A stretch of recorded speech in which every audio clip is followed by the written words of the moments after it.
And today we have fantastic speakers that all of them know a ton about replication, how to do this with various type of data and situations. And they also have worked on great initiatives related to this topic. So I'm very excited to kick off this roundtable. Just for the organizational purposes, Bernd will introduce the speakers to you in the beginning, and then we start off with some more general questions, and then we go along with a discussion among the panelists and for about an hour, and then we open up the floor. And please post all your questions as they pop up in the chat, and I will then ask them, or Bernd will ask them to the speakers. Okay, yeah, then I give the floor to Bernd. It's my great pleasure to introduce to you our three speakers, Vera, Uri, and Sebastian. Let me start with Vera Troeger. Vera is a professor of comparative political science at the University of Hamburg, and we are especially grateful to have her on board of this panel for three reasons. First, she was and is specifically interested in political methodology, having published widely on social science methods. And my favorite among her publications is a recent article on to P or not to P, the usefulness of P values in the Swiss Political Science Review. Second, she is also an expert when it comes to teaching and distributing methodological knowledge, as she has previously been a professor of quantitative political economy at Warwick University and a director of the ESADE Summer School in Social Science Data Analysis. And finally, as the former editor-in-chief of the methods-driven journal Political Science Research and Methods, PSRM, and as the current editor-in-chief of the Journal of Politics, one of the most well-known journals in political science, she, in my view, not only has the expertise and knowledge, but also potentially the power to change replication policies in the field of political science. Uri Simonsohn is a professor of behavioral science at the ESADE Business School in Barcelona. And besides in the behavioral topics he is interested in, he has published widely in the field of replication and replicability of quantitative data, on meta-analysis and on B-registration and open science more generally. In addition, he's the co-editor of a blog called Datacolada. And this blog sets out to think about evidence and vice versa. And it has, beyond many other interesting things, a focus on replication of current and not so current articles. And maybe one of the most noteworthy failed replications posted on Datacolada indicated that a paper co-authored by one of the great figures of social psychology, Dan Ariely, actually fabricated data. As this has surely raised some debate in the field of social psychology and social sciences more generally, it will be especially interesting to hear from him his insights of the pros and cons of doing and publishing replication results.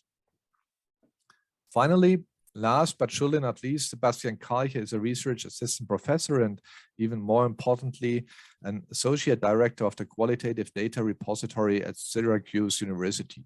We are very happy to have Sebastian on board because not only he participates despite the fact that it's currently 6 a.m. in his time zone. So, hats on that. He has published widely on replication and replicability when it comes to qualitative data. And this is something that, in my view, is often overlooked in the debate on replication policies. In addition, Sebastian is an active contributor to several scholarly open source projects, including Zotero and its Citations Day language, and has taught widely on digital technology and data management. As our other speakers, hence, he is also an expert in the field of research transparency and replication policies. And so, needless to say, we are very happy to have the three of you on board, and we are very looking forward to the roundtable. Thanks from my side. Back to Lisa. Yeah, thanks, Bernd. And yeah, I'm truly excited to have all three of you here as panelists. To kick off this discussion, I wanted to know from you, how would you define replication, replicability? I know all of you have spent thoughts in various publications on that subject. Maybe we could start off with Uri, who has a precise paper actually on that topic. Sure. Thanks for inviting me. It's great to be here. And I should start saying I'm not a political scientist, so I read every once in a while some political science papers, but I'm an outsider to this community. In terms of replication, and then also in terms of qualitative research, and I know very little, so I look forward to learn. And I was thinking we probably have neglected to think enough about that as we've done work over the last 10 years in these issues. It's just a little foreign to us, so we just haven't been sufficiently attuned.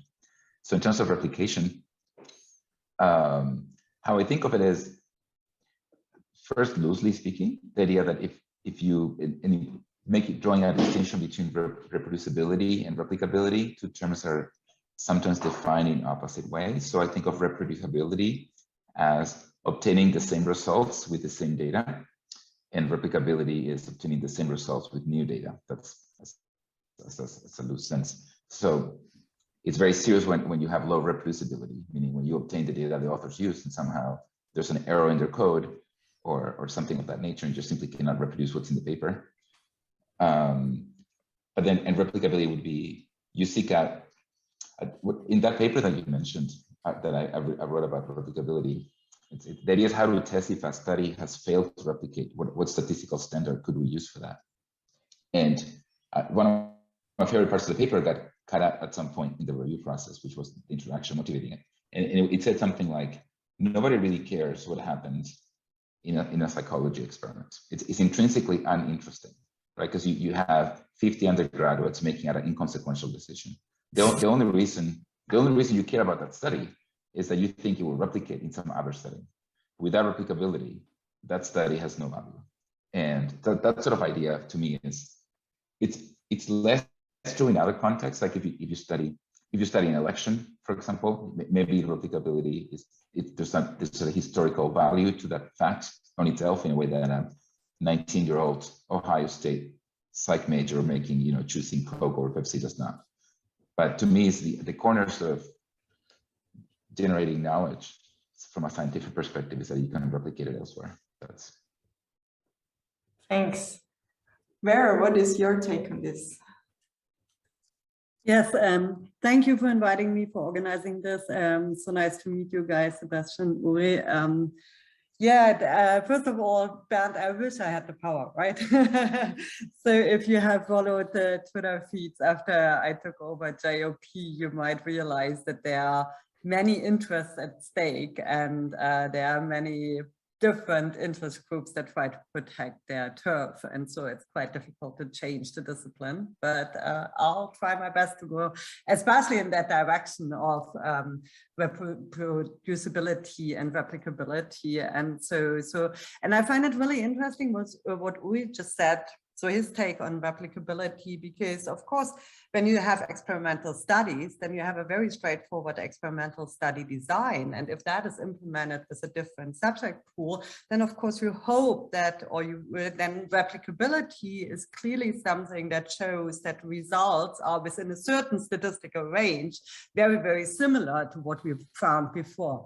So when you come from kind of a more observational side of empirical analysis, where, for example, I come from, and also many papers that are published in PSRM and in the JOP are actually coming from, then really the question is, what is replicability other than just being able to reproduce the same results with the data provided by the authors or the researchers and the code they are providing, right?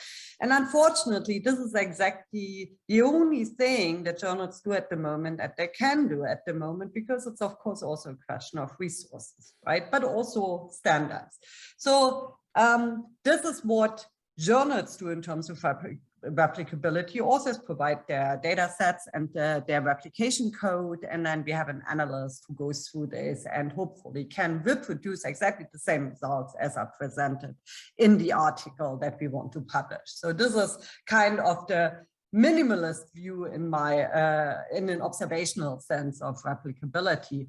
Of course, I wish that replicability actually meant to most of us what I would call robustness, right? Because of course what we know and what we see is that of course researchers, when they publish data, they have to make many choices, right? you have to take into account that they have to take many decisions about estimation, right? What kind of estimation to use, what kind of procedures to use, and of course also specification of their data models. And so when you read empirical studies, then it usually reads like that the presented empirical specification is the only plausible one, right? And we know that this is not the case, right? And so, of course, robustness checks assume that alternative specifications are not less plausible, right? And then we test whether results and conclusions hold using alternative specifications. The problem here, of course, is that we have come to this position, this step, that many empirical papers present a lot of sensitivity and robustness analysis, right? But of course, again, it's a choice the researcher makes in what types of robustness check they're presenting. So in an ideal world, I think good replicability would be robustness checks, and robustness checks would have certain criteria, certain standards that we as a profession can agree on, and that, for example, a replication analyst of a journal could actually implement given the data, right? As I said, clearly infeasible, and maybe can talk about this a little bit later, basically mostly because we don't have the resources as journal editors to do so. But really what journals do here is key. And as you said, Bernd, the journals are at the forefront to actually pushing this forward, because journal editors have the power to do so, right? They have to have the willingness as well, but they have the power. And last but not least, replicability for me also is kind of what Uri called scientific progress, right? So we have a study that has actually tested a theory and implemented a certain analysis, and then another study might come about and say, well, we are using the same argument hypothesis that we want to test, but we are using different data in a different setting, in a different context. And then we can find out whether the arguments we are making are context specific, right? And so here, things like not just scientific progress, right? We all know the next incumbency advantage study. We have seen them all, and they are all in very small settings, because of course causal identification is very important. However, that in the end, where does this leave us, right? What kind of scientific progress have we made if there is nobody who does an actual well-designed meta study, so to say, to put all these results together, and we know where we stand in the field.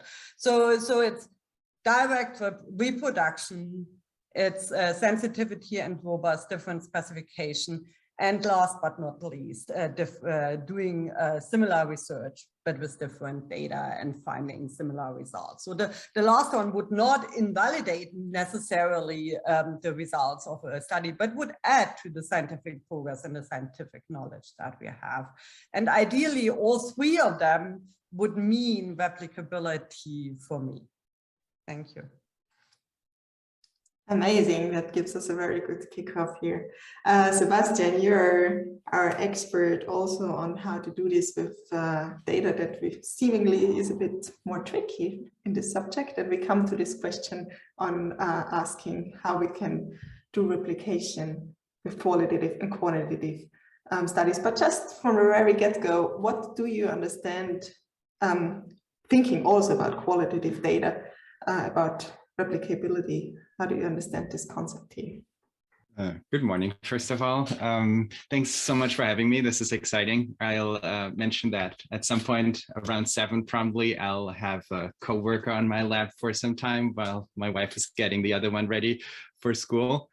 And as a good qualitative researcher, I want to start with some conceptual analysis and a 2x2 table, if you will. And this is particularly important in political science because we have a past with the word replication, right? In Gary King's 1995 article, Replication, he defines what he calls the replication standard. And it turns out the replication standard is what by now everyone else in the world calls reproducibility.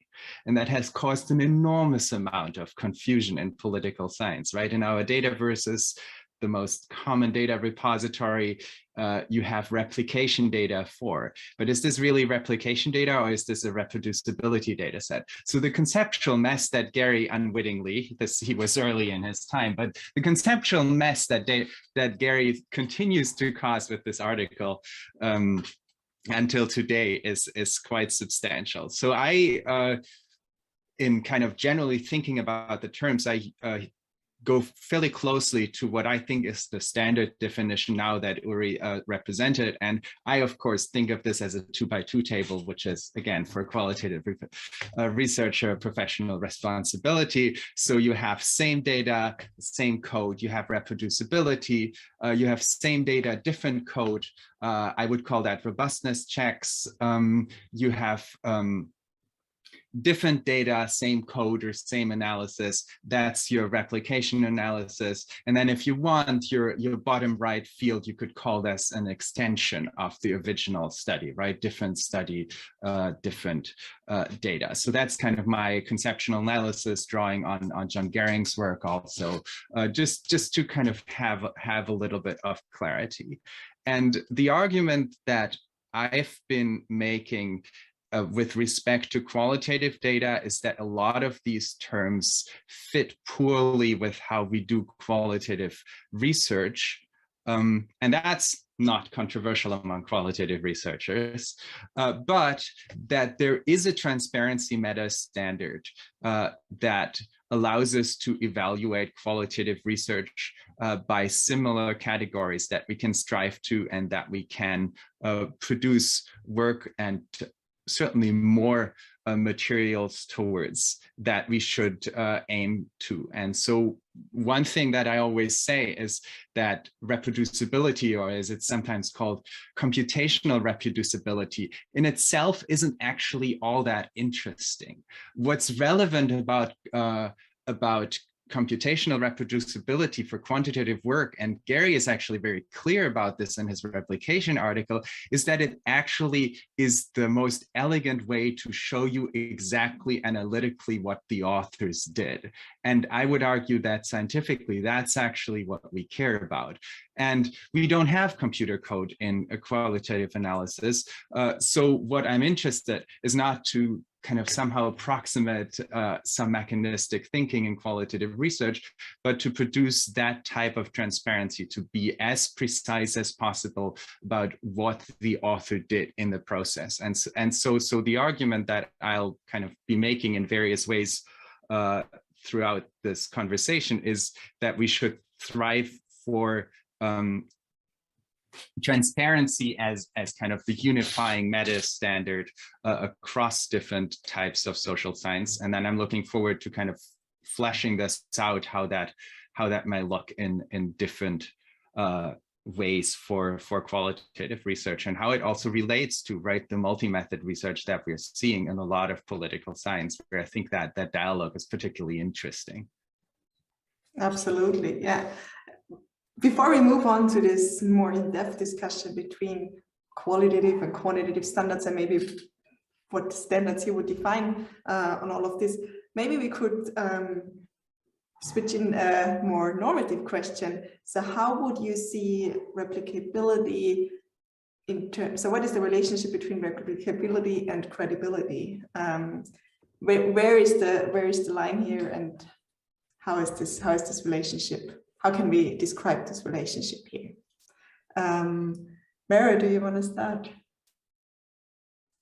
Yes, thank you. Sure, I'm happy to. So I'm also looking very much forward to hear more what Sebastian has to say about qualitative replicability, and maybe we can talk also later, because I know that HAPS is drawing on your expertise as well and JOP doesn't have a policy yet, so we try to flesh out a policy, and we'll be getting there. yes, replicability and credibility. I think this is a super important question. We have the credibility crisis in the social sciences, right? And so the question is what type of credibility we are talking about, and I think these are related. So the credibility of the empirical results that we are producing, and this of course directly leads to a question about the credibility or reputation of our profession, right?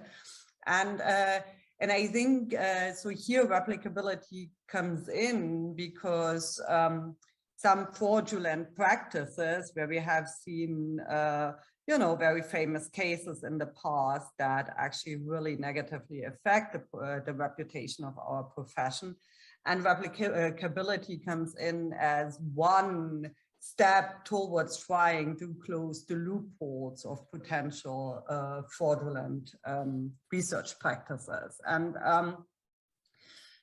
the problem here is, of course, that that academic fraud is a little bit like doping, right? So, of course, it provides you with means to get ahead, and the researchers who do honest work suffer both personally as well as a profession, right? So personally, in the sense that, of course, who if you take the easy way, potentially you might be able to publish more and therefore get better jobs and so on. So you might actually suffer personally. And I'm not saying that this is standard, right? Or actually professionally, the whole profession, because reputation suffers of the whole profession. And that is really, really important, because this has implications for the kind of resources we can receive from political decision makers and so on, right? If they see that at the tip of the iceberg that we produce fraudulent results, then of course, why would any taxpayer want to invest in research? And I think this is one of the bigger and more political questions that we are facing. But yes, so replicability is kind of one step towards closing this loophole in all the different versions that we have just talked about, right? Sebastian really characterized this very well as this 2x2 matrix. But because the problem here is really that fraudulent behavior in academia is much more subtle than the well-known Lacour case, for example, because it is really more like selective choice of cases that we can actually engage in, or filling missing values at will, leaving out subjects from experiments that do not fit our so for example, in medical research, we have seen this before, or just strategic choice of estimation procedures, model specification, or adapting research questions to and hypotheses to the results that we are receiving, and of course p-hacking and things like that we are seeing. And so the problem here, the pure reproduction of results will not solve that problem, right? And so this does not help to detect these subtle forms of potential fraudulent behavior. And so, of course, there's a combination of things that need to be done so that we can actually exert academic self-control, right? So the trust is good, but control is better, and academic self-control is really the thing that needs to be done here. And so there's a whole host of things that relate to this. So I'm just saying pre-registration, pre-registered reports, publication of null results, publication of data, even though we might talk about this, this might have limitations when you have personalized data and sensitive data and so on. Replication, but also verification of formal proofs and formal work. And then, of course, robustness and sensitivity checks. And again, this brings me back to resources, and we might talk about this also a little bit more, but I think, yeah, so replicability is closely related to credibility, but it is just one part of a whole package that will lead us to producing more credible results and therefore being, as a profession, credible to the outside. Amazing. Uri, you developed a very cool tool, P-curve. Maybe you could talk about this a bit in the context of this question. How can this help us to make our discipline more credible? Sure. So I'll answer first the original question, and then I'll talk about P-curve. So because you had in the questions as was sent to us, it was like what the causal relationship, I think it was, between credibility and replication. So thinking about that. And I'm not usually Bayesian in my statistical preference, but I was thinking of a Bayesian argument, which is how do you update when something fails to replicate? And if the research is credible, then you update about the world. You say, oh, I guess this is not a general phenomenon, or maybe there's an interesting moderator here, or maybe things have changed and it used to be true, but it's not true anymore. But when the research is not credible, then your inference is about the research. So you say, if this doesn't replicate, then I'm going to update about how the work was originally done. And so I think in an environment where research is credible, we update differently in light of replication. So a failure to replicate is not bad news. If the original is credible, it can be very, and I think this was touched upon earlier, I forget if it was Vera or Sebastian who was making a similar point, that you may learn that this doesn't generalize to this population, or this is no longer true. But that kind of inference requires trust in the original finding. Now, in terms of P-curve, is a tool we developed some years ago, and it can be used as a sort of a shortcut to assessing the credibility of a variety of findings. It's in a spirit of meta-analysis. You could even argue it is meta-analysis, depends how you think of it, of how you define meta-analysis. But basically, you can take any set of studies that have been evaluated through statistical significance, where the p-value is a key target for the researcher, and ask whether, as a whole, this literature is sort of significant, taking into account selective reporting. So it takes into account the file drawer, meaning that you only see things if they're significant, and it takes into account p-hacking, which is you only see the analysis that are significant. So you can take a literature with 20 findings and submit them to the P-curve analysis, which is, it simply analyzes the distribution of p-values that are published. And you can learn that actually as a whole, they don't have evidence against the null, they don't support the existing norm effect. And it was somewhat controversial. It was quite controversial when we first started working on it, because people saw it as going after researchers. And certainly some people have used that tool or similar tools to do exactly that. But it has a lot of uses that are less sort of vigilante justice in spirit. So one of my favorite uses is to be a researcher and they have a finding, and the finding contradicts some literature. So the journal pushes back and says, well, you have to explain why you get A and they get not A. And going back to this idea of credibility, if you, this first use was suggested and it was done by a friend of mine. He P-curved that literature and said, well, that literature as a whole does not have evidential value. So it's not really on me to explain why my finding contradicts it, because my finding does have evidential value and the other one does not. So it's not, he didn't even make it to the paper. It just was part of the argumentation with the review process of why this new fact that seemed to contradict prior facts was admissible or didn't require further justification.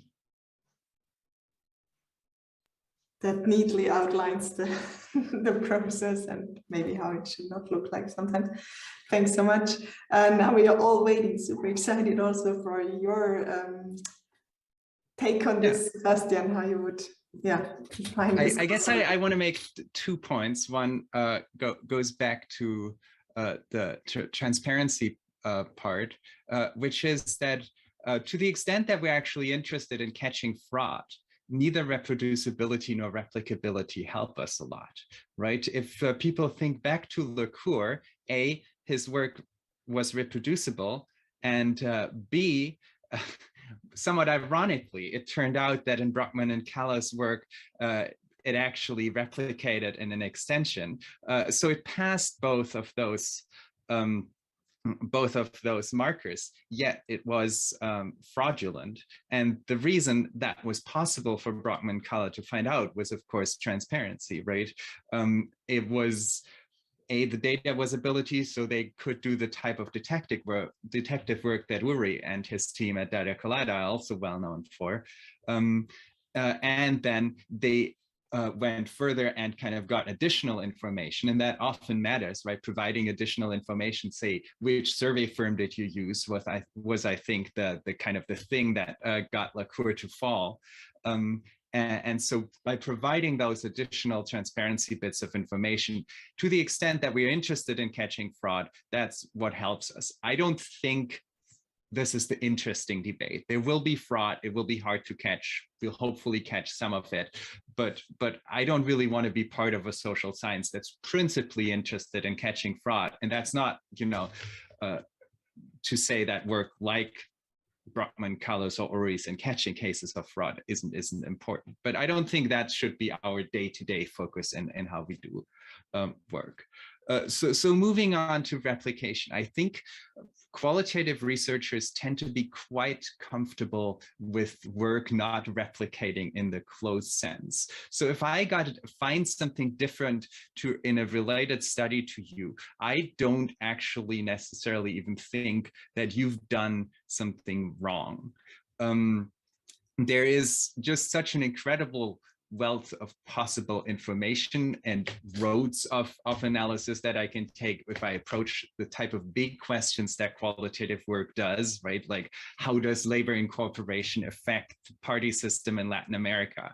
Like, big question, 2,000 ways I can analyze this. There's going to be different outcomes depending on even what variables I look at, what timeframes I look at, etc. So I'm generally quite comfortable with that. There's also, of course, and that's something that's perhaps even more unique to qualitative work, a much stronger focus on positionality. And that's especially for interpretive work where the researcher directly interacts with their environment. And so think ethnography as perhaps the most popular form of that in political science, where I spent right, a year, 2 years, 3 years, deeply embedded in interacting with a community. Who I am as a person in various ways obviously hugely matters about the types of things that I find in that type of research. And so if I, as a German, white, cis, etc. person go into a community, that will be very different than someone who is, say, a Black woman going into the same community and interacting with them. And so I don't expect that to replicate. And I don't think that's a problem for the credibility of qualitative research, as long as you're transparent, and ethnographers have been quite good about being transparent about and reflective about the role that their positionality plays in shaping their research. So in that sense, I think less important for credibility, but I do think we have to get it right. And I do think, and there I diverge from some parts of qualitative research, but I don't think most political science qualitative researchers. There are some facts about the world that may be socially constructed, but exists in a kind of tangible way. And we want to, if we want to talk to each other about research, we need to get these right. And so there is book that caused quite a stir in ethnography circles, 2017 book by a law professor, Stephen Libet, who looked at prominent ethnographic works and kind of did fact checking on them essentially.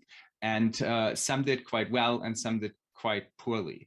And this is very contested in ethnography circles, but I think as a reader, I want to be clear about, what types of things actually happened. What types of things did you hear about as you write about the ethnography? What types of things are speculations, right? And that goes back to transparency. I want to be clear about what's true and what's not. And I want to be clear about what can be verified, say, through other record, what dovetails, say, press reports at the time, or those sorts of things. So in that sense, kind of,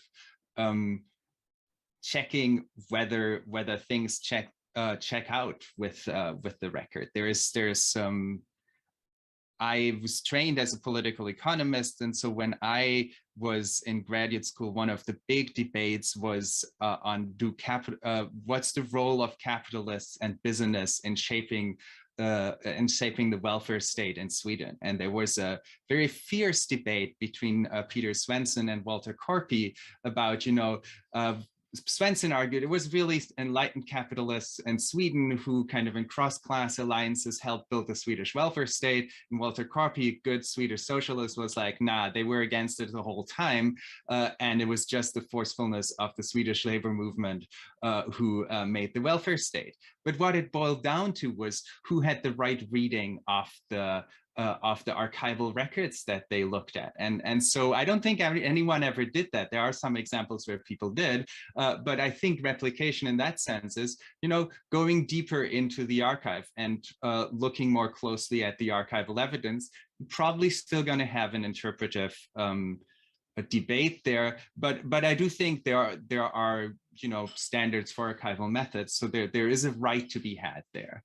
And then going long, but the last thing that I want to say, kind of going back to transparency, and this is something that I'm borrowing from Arthur Lupia in terms of credibility. His point is that what makes us as social scientists different from other people who claim to create knowledge, journalists, pundits, etc., is that we have structured, well-established and public rules that we follow in how we obtain knowledge. And that's what makes transparency so crucial to that. So the reason why what we do is more credible than what David Brooks writes in the New York Times is not that we're smarter than David, but is that as a community, we agree on a set of rules that we follow in a way that other people can check on. And that makes us vulnerable to criticism, and that also makes us more credible. That's an amazing connection to the next question, actually. And Sebastian, maybe I'll let you go first before your coworker arrives. And also to kick off the discussion on the standards that you just mentioned. So how do they differ? How does qualitative and quantitative research differs in terms of replication and replicability? And maybe we focus also on transparency, because that's seems to be our ultimate goal here. Yeah, so a couple of ideas, and I kind of want to explore them rather than kind of try to give you the truth here. But one thing is that it depends on what qualitative research, right? So if I'm kind of someone who looks at qualitative research really mainly as a sense-making exercise, kind of in the interpretive ethnographic spirit, I should be evaluated by quite different standards than if I am doing, say, a case study to establish the assumptions of a natural experiment that then claims to make a quantitative causal claim, right? Those are both valid purposes for qualitative research, in my opinion, but one should be evaluated by standards that I think are quite similar to those of quantitative work, because it's tightly integrated. It operates in the exact same epistemological world, whereas the other should be subject to quite different standards in terms of how it's evaluated. So that's point number one. Qualitative research is incredibly diverse, and we are kind of, I would argue, fortunate in political science to have the almost entire range of qualitative epistemologies and approaches present in our field. And rather than trying to kind of squeeze parts of that out, we should celebrate that and evaluate research in a way that does that diversity justice. The second part is that I would argue, in spite of that, the transparency standard should hold for almost all of this. And so what I mean by transparency standard is somewhat adjustable, again, for the types of methods that you use. Say, for an ethnographer, positionality and reflexivity would be much more important than for someone who works in a mixed method study that's very kind of positivist in outlook. But overall things like think about what data can be safely made available. And there are limits here, right? Qualitative research typically is very rich. De-identification isn't always possible. Like even if I try hard, if I work with elites, de-identification is essentially not possible. Even if I don't work with elites, if I work in certain contexts, it's just too risky, right? If I work in the Middle East or in China, do I really want to take that risk that someone can maybe re-identify after all and throw someone in jail or worse because of the research data I publish? Probably not. IRBs won't let you anyway. So there are certainly strong limits to this. But I think we should at least be willing to think about which data can be made available. And if I think about what that means for transparency, that doesn't mean that someone can go in necessarily and replicate my work, right? Or even reproduce my work, because the data is only part of what makes the qualitative research. There's the personality of the researcher, there's other things that aren't, say, in the written record that are intangible, visual cues, recollections, the experience of being in a certain place at a certain time, those sorts of things. But if someone presents a certain interview quote in their research, and then I read the entire interview, and it seems to contradict the entire sense of the research, or it doesn't really make sense in the context of the broader interview, I really do, or it seems cherry-picked given 10 other interviews. I do think that's a problem. And I do think allowing for that scrutiny where it's possible is important. So that's point number one. And point number two is, and I think qualitative research isn't doing as much as it should in some cases, there is spending more time being descriptive about our methods, both in terms of fields methods and in terms of analysis. And there are some exceptional examples of this. If you look at the qualitative transparency deliberations, several of the papers there cite some outstanding examples of, say, how does a great methodological appendix for interpretive fieldwork look. And that's a lot of work. And sometimes qualitative researchers complain about that and say, well, we have to do that, quantitative researchers don't. I think quantitative researchers do too. And when I see experimentalists with their 200 pages methodological appendices, I think essentially we need to do this too, but we're not at a point where we have good standards. So everyone is kind of making this up as they go. And I think that's one area where there's really room for advancements. They won't always look the same. Again, diverse field. So ethnographic appendix will look very different from another one, and that's fine. But kind of thinking a little bit more about what should be in there, what should I expect, is, I think, a very good idea and would move us forward. Thank you.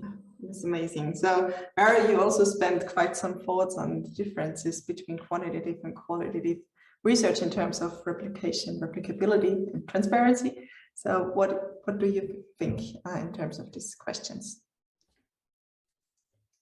Yeah, thank you.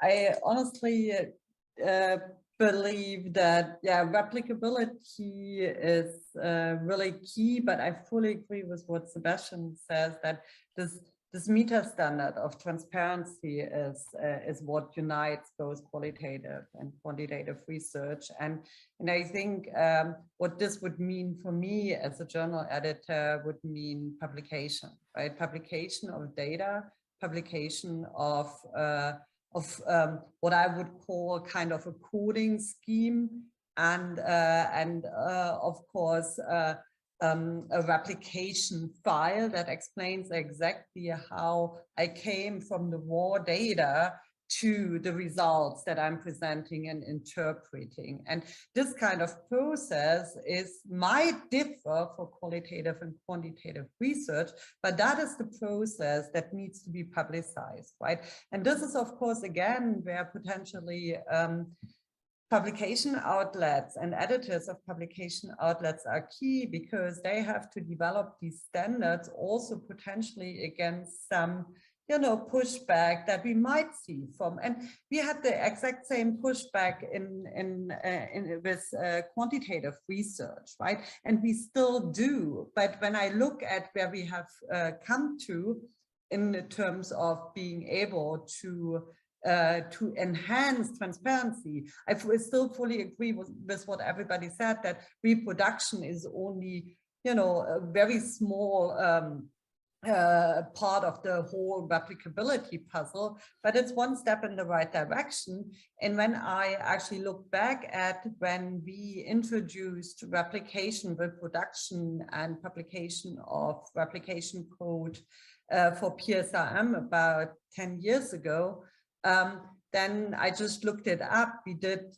yearly reports on this, and there 90% of the submitted replication file did not replicate, right? So even though the authors knew that they would actually have to not just upload everything on a Dataverse, right, but also that there is actually an analyst replicating this, so running the code and checking whether the results match, the code did not run, right? And quite often, of course, it was small things like version changes, file directories that were not correctly implemented, and all kinds of these smaller things.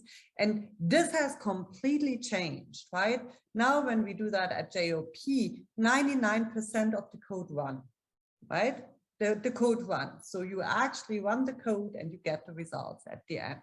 And so this is quite some, this is not a small step. This is not a small step that we have made against, pushback. And I think this will also hold true for if we demand this from qualitative research. And I agree, there's a wide variety of qualitative research. And, Sebastian knows this much better than I do, that different standards there have to apply. But transparency about the research process, which includes actually also for qualitative research, to think much more about a research design where this qualitative research process fits in, and then, generates actually a replicable process, research process, is really important. And I still hold that qualitative research that actually aims at making inferences, which is only a small part, granted, of qualitative research, which is actually focused on hypothesis testing and making inferences, that this type of qualitative research needs to necessarily adhere to the same standards as quantitative research that engages in hypothesis testing.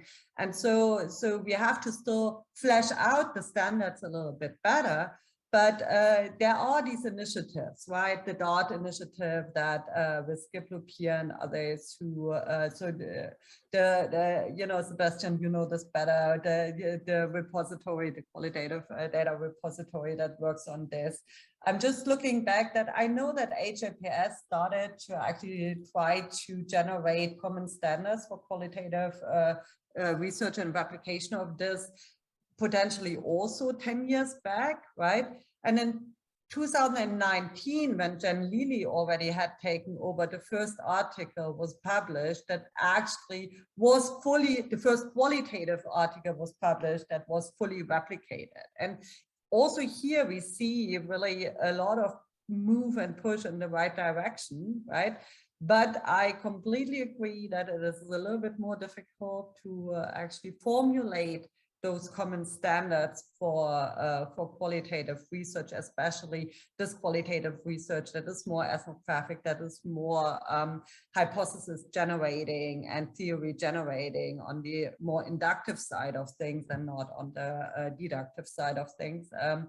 However, what really the transparency aspect of things and the publication of data generation and interpretation processes is key to generate this replicability and the awareness in the whole profession that this is a good thing, right? It's not okay, it generates a little bit of more work, but also it's collectively a good thing because it enhances the credibility again of the results we are producing and therefore of the profession as a scientific way of generating knowledge. Thank you. Uri, to make this, to step up a bit on this question, we are always talking about how qualitative studies should meet the quantitative standards on all of this, but reflecting on the standards in quantitative research, what do you think? What should the standards be, and are there limits, or did we already achieve these standards, or where are we in this path here, in this trouble? Well, there's enormous variability in terms of how much movement there's been. I found those numbers where I was sharing quite encouraging, and I'm more in the psychology and business schools world, and then in psychology you see there's one journal, which is one of the leading journals, Psychological Science, that has made just incredible progress. When the replication crisis started in 2010, it was almost a punchline to have a paper in Psychological Science, because they had just incredible claims that were poorly supported from a statistical perspective.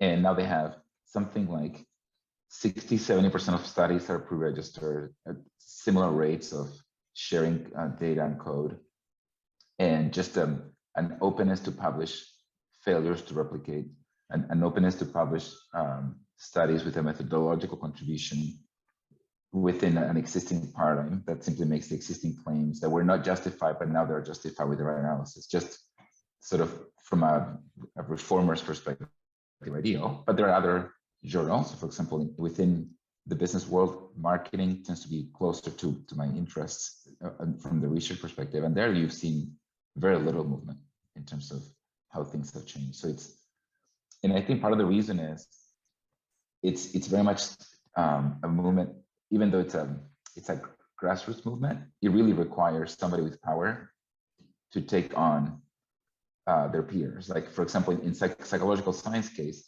so I've done all this work with Leif Nelson and Joe Simmons, and we had written a paper starting our interest in this field. And we had a conference in Seattle, and the editor of Psych Science was in Vancouver. So we invited him for lunch, and we drove up to Vancouver and met with him for 2 or 3 hours. And we think we persuaded him that this was a good idea. And he took on his entire editorial board, which was not on board, and worked on it for 2 years until he had the political skills that we did not. And he got this through the finish line. And in a lot of journals, you don't have, his name is Eric Ike, he's still at the ABC. You need Eric Ikes in journals for things to change. And so I think that's the reason it's so heterogeneous across disciplines and across journals within a discipline.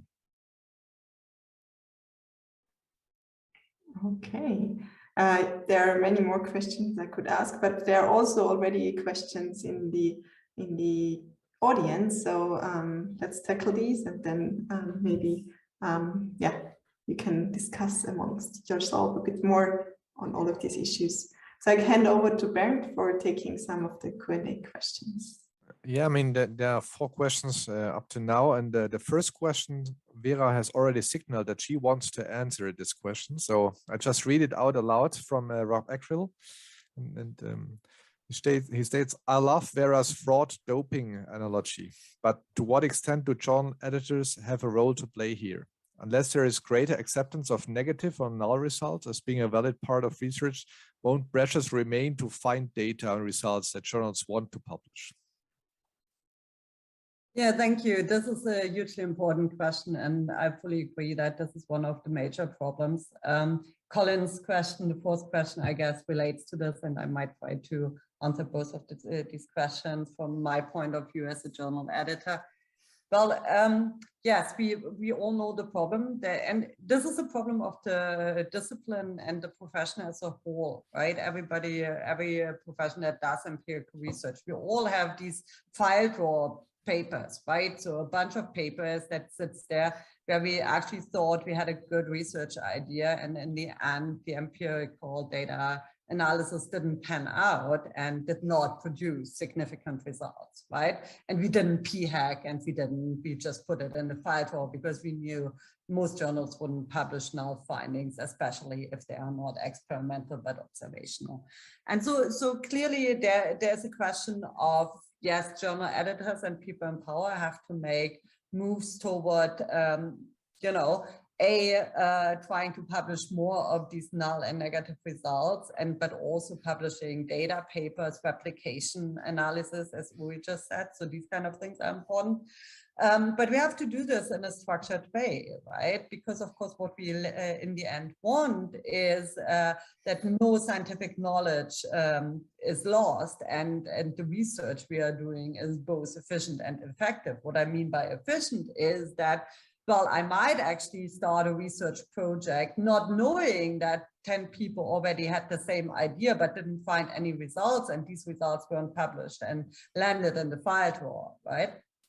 So what we are trying to do, and we are clearly not the first ones who try to do this, is actually we're having a trial next year to publish or to accept pre-registered reports, right? And so they already the Dart movement, Schlipphak and Bernd and I started this 10 years ago, and I signed up for this when I was editor of PSM, and there was basically no resonance in the community, right? I received in that year that we actually signed up to the trial 2 submissions that were actually taking part in this trial, pre-registered reports. The CPS has done this a few years ago with not very great results, but there are more and more trials in this area, and what we see is that what the problems were before, what we learned from these previous trials is that we need much better instructions for both authors as well as reviewers of these pre-registered reports. But clearly pre-registered reports is a step in the right direction, because what we're doing here, we are accepting research based on everything but the empirical results, right?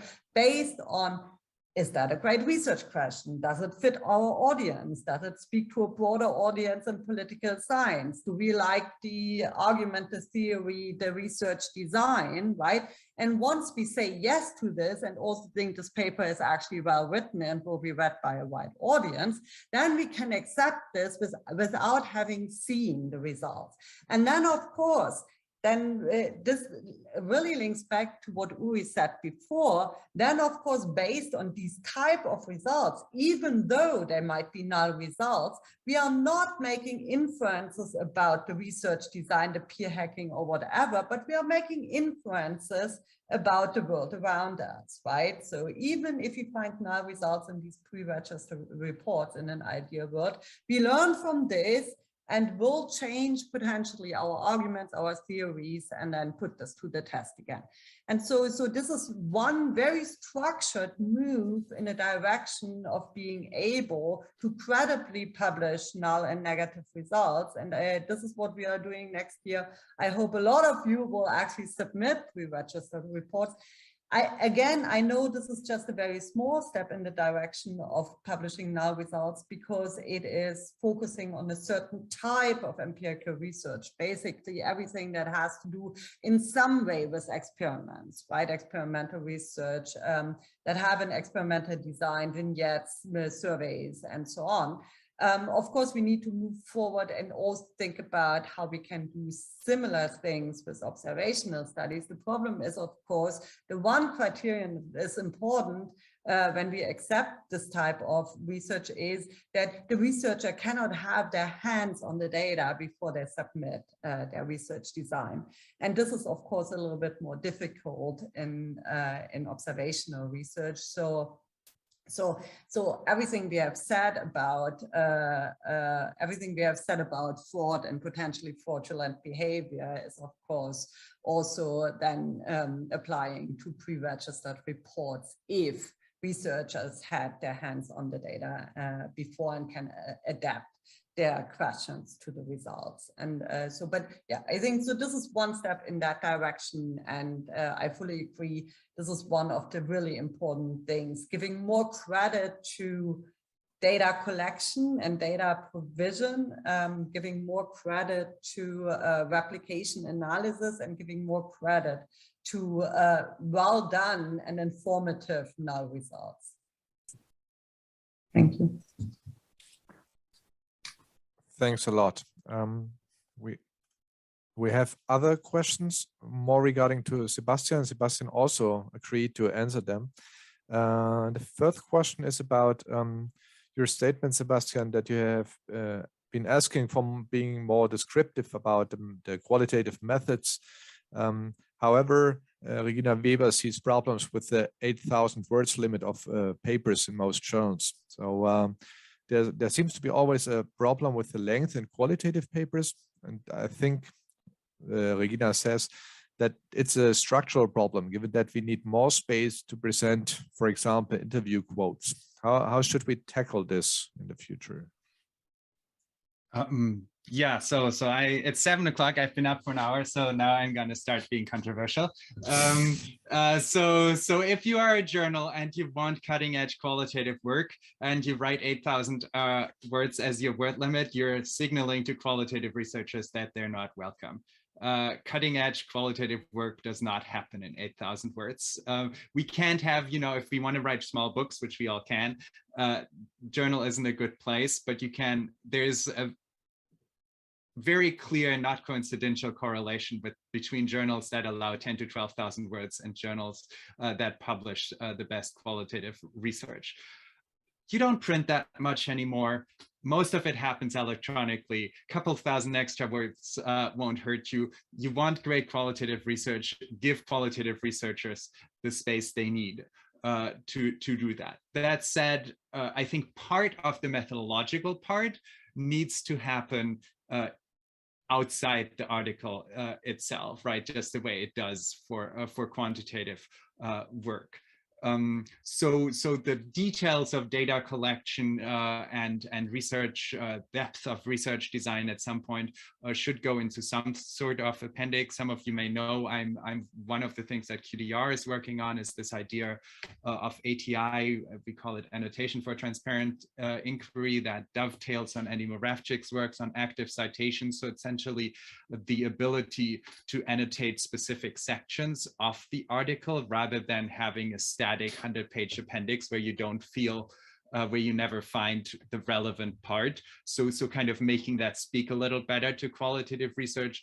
But that still means, right, as Regina rightly points out, writing a couple of informative quotes that give you sense of the interviews takes more space, it takes more work. And if you want that type of work, you need to allow the space for it. And to go on with that, right, Vera mentioned rightly that AJPS has some guidelines for qualitative replication, and it took 10 years for them to be used. And that's not a coincidence because AJPS doesn't get a lot of quantitative work, neither does JOP. APSR slightly more, but not that much more either. So that's the three often so referred to as top 3 journals, although qualitative researchers would disagree. If you want to push the debate forward, if you want, again, qualitative transparency kind of mainstreamed, don't just do registered report trials. Have an entire special issue of JOP or AJPS for advances in transparent qualitative research. Don't publish any quant in that journal, and you'll advance the debate. Plus, you'll signal to researchers that you're open for submissions of high quality qualitative work, which they currently don't believe for, I'm sorry, either JOP or AJPS. I promise to be controversial. And Johnson's question, I'm just going to say that I fully agree with what he's saying. And I hope I made that clear. So the question by Johnson is, does replicability make sense for qualitative discourse analysis for the same question, as these researchers have different understandings and interpretations for the data they are now analyzed? And that's exactly the problem with kind of replication standards per se for interpretive research. If your goal is interpretation, your interpretations are going to differ, and that's fine. They do have to make sense, right? Even if I think of literary scholars, kind of the interpreters per excellence, you can't just say whatever you want based on the text. It still needs to be rooted in the text, but it's fine if different people arrive at different interpretations. Vera. Yes, thank you. I just want to quickly come back to what Sebastian said. And I think a little bit of controversy is great, and challenging the big three to actually broaden their view on different types of research is also really important. Just to come quickly back to this, of course, yes, a lot is published online, but of course, I'm not the master of the page limit, right? So that's actually the publisher. So in this case, it's University of Chicago Press.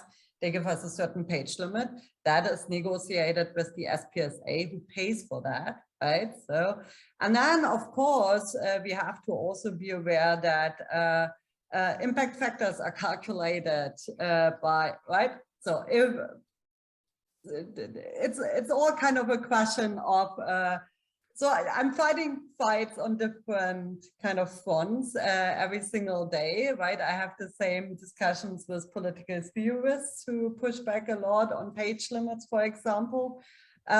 What we have actually done at JOP is not implement a strict page limit at submission stage, right?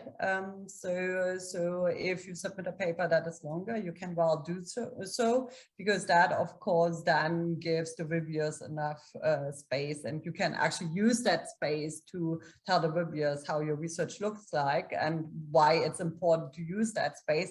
But in the end, right, we have a page limit with the publisher, and we want to publish all types of research. So in the end, we then once we have accepted a paper, we try to cut it back down to the around 8,000 words, right? But we grant exceptions to that as well, if there is a good reason for that. And so everybody can make an argument why they need a little bit more space than just the 8,000 words. But I would fully agree that a lot of the questions of replicability can be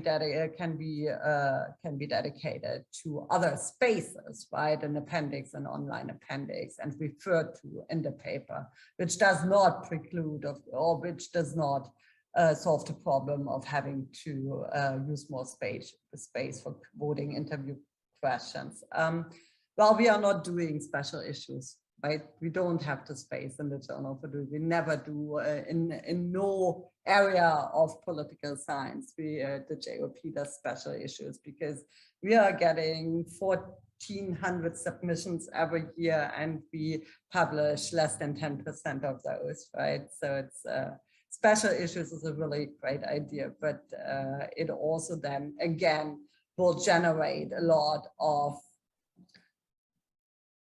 questions from other interests or other subfields, why we would now then we would have special issues every issue of the year. And so it's just a question of balance as well. But I fully agree that JOP is not the place, or not seen as the place, to publish the frontier of qualitative work.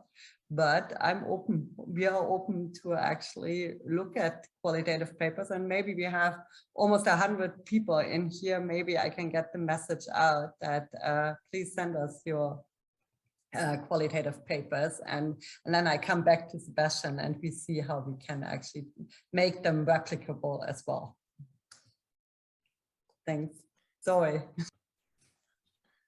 Thanks. There's another follow-up question on the qualitative data thingy, and I try to summarize it, but Sue, if I mis-summarize it, please come back with a follow-up question. But the main thing seems to be that the more qualitative researchers are open about their data, the more they open up the raw data, the more they get into problems of anonymity, and as you mentioned already, Sebastian, will open up their sources, will make their sources identifiable. So, especially in autocratic contexts, this seems to be a big problem. So how to deal with that? Maybe also from a editor side, how to protect the sources on the one side, and how to guarantee transparency of research on the other side. So is there a balance which we can have, or equal weight to both parameters? Sebastian.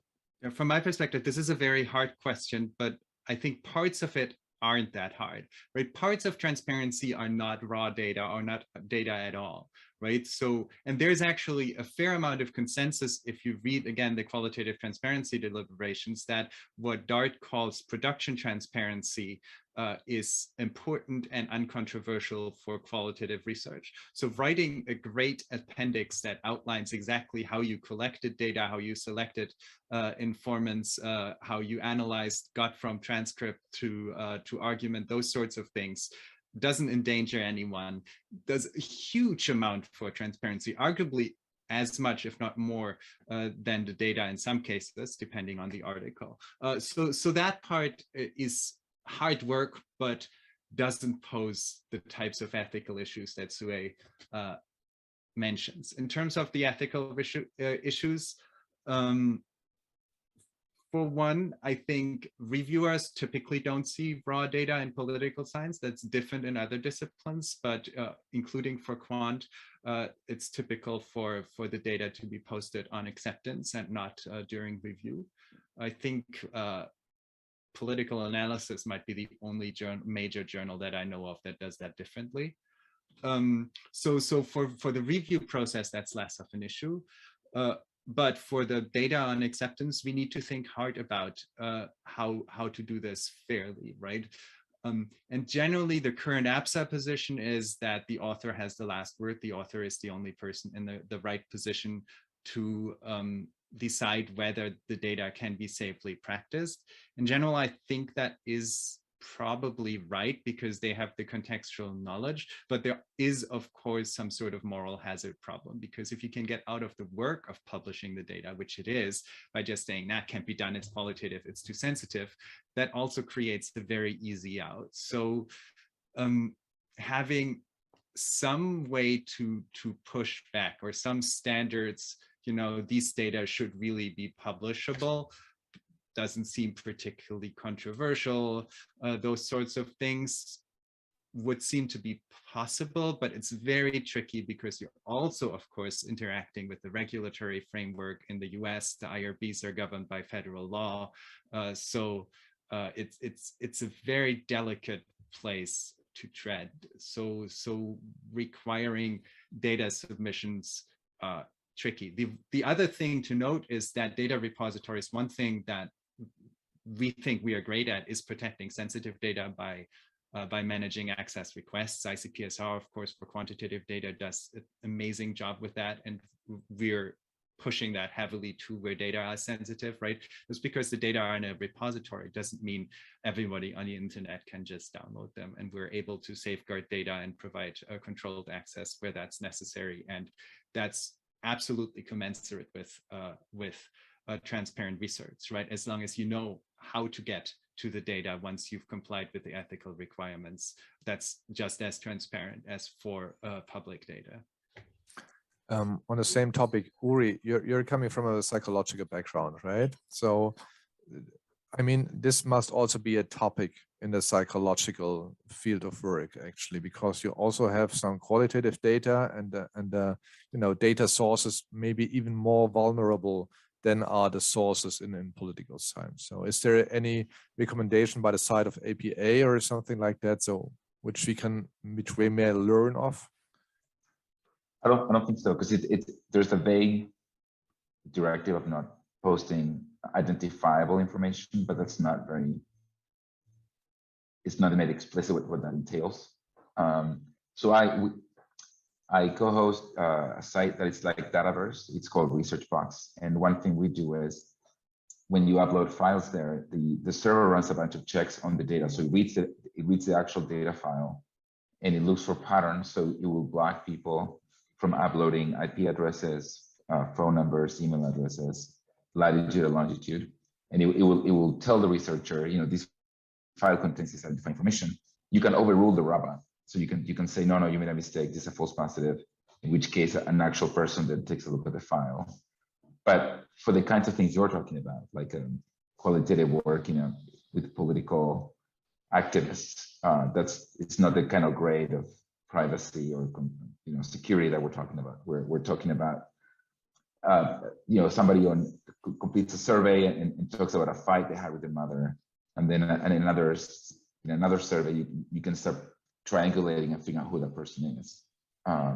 but the stakes are much lower, and I think that's why the concern has been less severe. In fact, the OSF, which is another large repository of data, has hundreds of files that include IP addresses and even email addresses. And there hasn't been a scandal yet of any kind. So the stakes are just lower given the nature of the data being collected. Yeah, maybe I can come quickly in from again the editorial side. Of course, I see this problem especially with qualitative data, but we have the same problem with quantitative data as well, right? A lot is sensitive data. We have a lot of secure lab data, for example, where you have, for example, individualized labor market data and so on, where, for example, in the UK, you only can go physically to a secure lab to analyze the data there. And then you can only take out your results tables, and these results tables are checked beforehand by analysts in the secure lab that they do not allow any identification of individuals. And so, of course, somebody submits a paper using sensitive and secure lab data, then we also have the exact same problem. How do we do replication, right? And so up until now, what we are doing, of course, is if a paper is replicated, right, it gets the stamp that it has been replicated by the JOP data analyst. And so for the sensitive data, what we do, of course, we allow people not to publish their data, right, on a dataverse, the raw data. But of course, as Sebastian said, they have to actually publish the process, every step of the way, how the data was gathered. And if somebody wanted to gather the same data, they can use exactly these guides, this guideline to actually gather the same data and do the same analysis. But what we do is that in these cases, our replication analyst will be part of the team who gets secure lab access. And we even had back in PSRM days, somebody traveled to Sweden to go there to the secure lab and do the replication actually in order, I mean, again, resources, right? It's really an important issue here. But this all is feasible, and that is what we are doing now. Now, most secure lab data is also available through VPNs and these types of things. And so here we do the same thing. They have to basically publish the reproduction guide, but our data analyst will actually do the replication in the secure lab space. And something, I guess, something similar would be feasible in a qualitative setting, right, where only this one person is added to and assigns a non-disclosure or something like that, right, and is added to kind of the research team and be able to check whether data is replicable, whether results are replicable, whether, you know, every step of the process has been is transparent in a qualitative research design setting, as we do in a quantitative research design setting. So while I see that this is time intensive and hard work, I think these things are feasible, and we have to actually explore the routes to do so. And we do one thing, that is our data replication analysts do the replication in a secure space, and then with the replication files, excluding the raw data, we also have a note on the Dataverse and on the published paper that this results have been replicated by our analysts. So add this additional credibility to the results, even if the data is sensitive and cannot be published. Maybe I use my authority as being the one who asked the question to submit one of my questions, and it somehow connects to a question that Lisa and I were talking about beforehand. So it's like, I'm teaching a lot of methods. I'm teaching also in the method school, but I stumbled, you know, only over a few instances of courses doing replication analysis. So in your experience, and this goes to all three of you, so should we also increase the number of courses also already on the master's or even bachelor level who, you know, teach us how to do replication analysis? Should we you know, provide students with the knowledge of how to do reproducibility and replicability? And is this a good way, or do we just increase distrust among students in published findings? So is there a negative side to it, or is there a mainly positive side to including replication into teaching notes? Sorry. Sorry. So I think reproducibility, so that rerunning same data with same code, I think that's how we should teach statistics, really. If you're learning regression, you should be reproducing. If you're running a logistic, if you're using cluster scenarios, whatever, you should be taking an actual paper, and then ideally the homework would be, I'll do it with these other 30 papers. I think absolutely. It lowers one of the biggest barriers with statistics, which is to most people, it's just so abstract that they just cannot penetrate the concepts. For replications, I was more skeptical of it. So I would, for several years, I would warn PhD students against doing replications, because it always has the human component where whoever's work fails to replicate. Now it's hate you and will say negative things about you and may hurt your career. But now there's been a few exercises where the entire class, like you were describing, will be a replication. There's one that I think very exciting. My friend Lechner ran at Berkeley, where they chose a topic.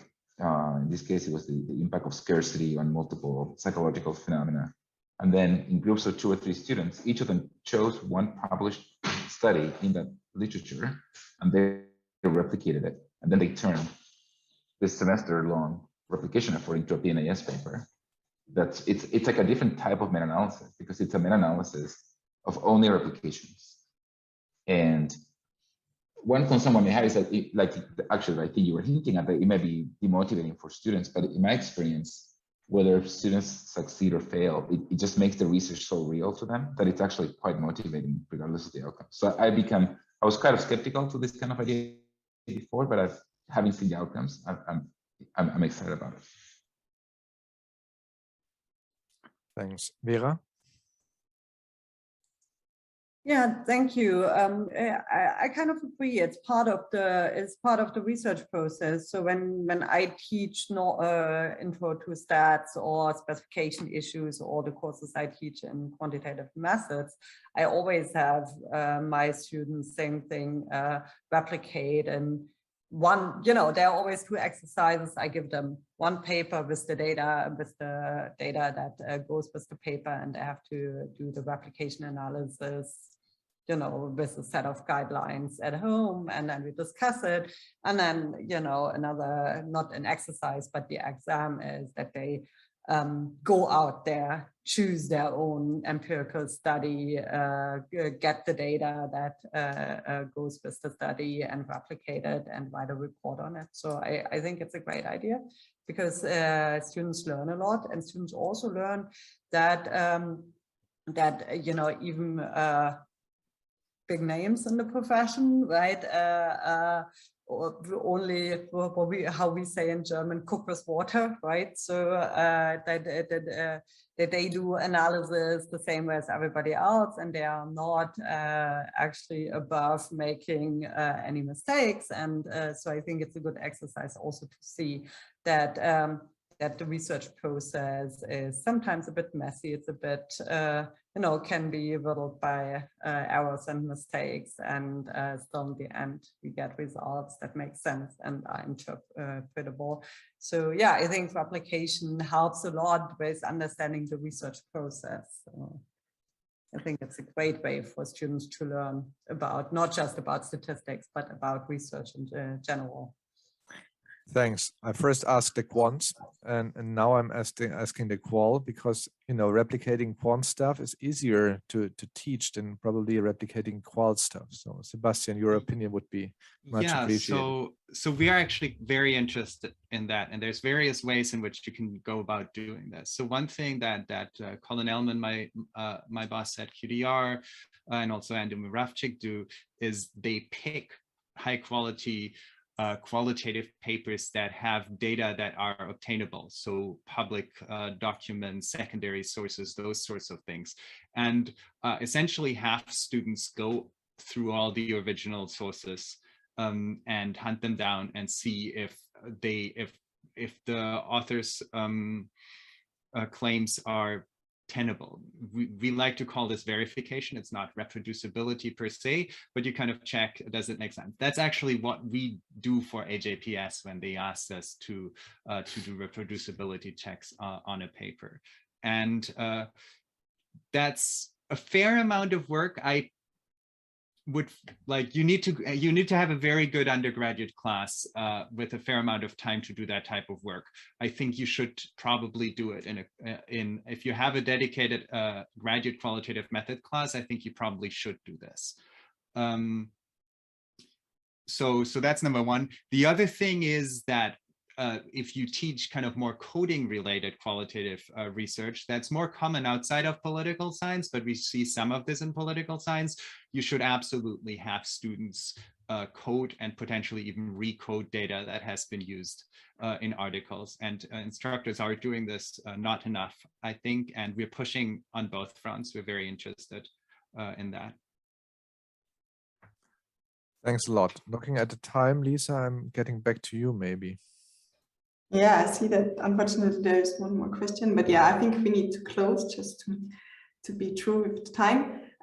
It was an amazing panel, and I think there's so many more questions that we would like to ask you, but it was also very inspiring at the same time to see and to also bring us on our toes that we really should work on creating transparent results despite wherever in which field we are, whether we use qualitative or quantitative research, we should really live up to the standard. So thanks for motivating us to go this route. Thanks also to the audience and to the great questions. It was a very enjoyable lunch break for us, and hopefully, Sebastian, for you, a very enjoyable early morning. Thank you.